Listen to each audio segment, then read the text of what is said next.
House Committee approves hydroelectric proposals. A delay for the Site C project could cost hundreds of millions of dollars.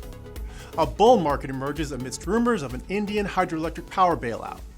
And the 2017 HydroVision International keynote features a conference first. Welcome to this week's edition of the Worldwide Hydro Headlines. I'm Gregory B. Poindexter, Associate Editor for Hydro Review. The U.S. House of Representatives Energy and Commerce Committee unanimously approved a number of bills last week that would extend deadlines for several individual hydropower projects. The bills include House Resolution 951, which extends the deadline for commencement of constructing a hydropower project involving the W. Kerr Scott Dam. H.R. 122 reinstates and extends the deadline for constructing a hydropower project involving the Jennings-Randolph Dam. H.R. 2292 extends a FERC license associated with construction of the Cannonsville Dam, and H.R. 2457 extends a FERC license for the J. Bennett Johnson Waterway Dam. The House Committee also reviewed and approved H.R. 2274, or the Hydropower Permit Extension Act, which would modify portions of the Federal Power Act.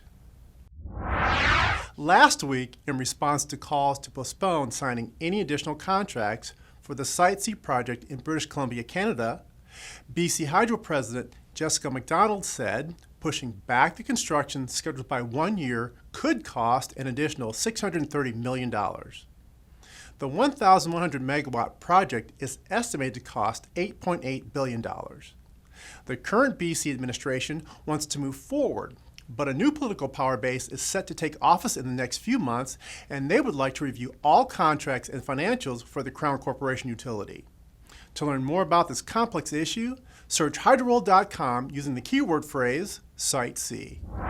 Shares in Indian utilities are surging after reports the government will announce a $2.4 billion package to help spur the country's hydroelectric power sector. According to an Indian market journal, money for the funding would reportedly come from India's National Clean Energy Fund or pools already dedicated towards stimulating growth in the country's mountainous northeastern region. Financing would be administered via a to-be-established National Hydro Fund. The bailout caused shares of state-owned utility NHPC Limited to jump by 8%, reaching a 52-week high at 53 cents on the Bombay Stock Exchange. Shares of the state-owned SJVN Limited rose by more than 5% to close at 52 cents. Power producers dominate our speaker list for the opening keynote session at the 2017 HydroVision International Conference taking place in Denver, Colorado, June 27th through the 30th. Our speaker list includes senior-level personnel from federal, independent, municipal, and investor-owned power producers.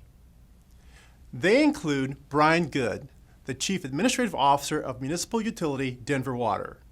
Independent power producer, Dr. Christina Johnson, Chief Executive Officer of Cube Hydro.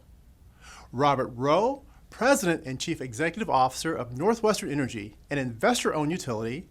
And Major General Scott Spellman, Northwestern Division Commander of the U.S. Army Corps of Engineers, the largest federal power producer in the United States. These four speakers will provide insights from their unique perspectives, covering every type of hydroelectric power producer. In addition, the opening keynote session features a dynamic video with representatives of 3 hydropower industry associations from around the world. And don't forget, we will also unveil the 2017 inductees into the Hydro Hall of Fame. I invite you to visit hydroevent.com by logging on so you can find a complete listing of activities, top-shelf workshops, events, and tours for the world's largest hydropower event. Well, that's it for this week's edition of the Worldwide Hydro Headlines, brought to you by Hydro Consulting and Maintenance Services.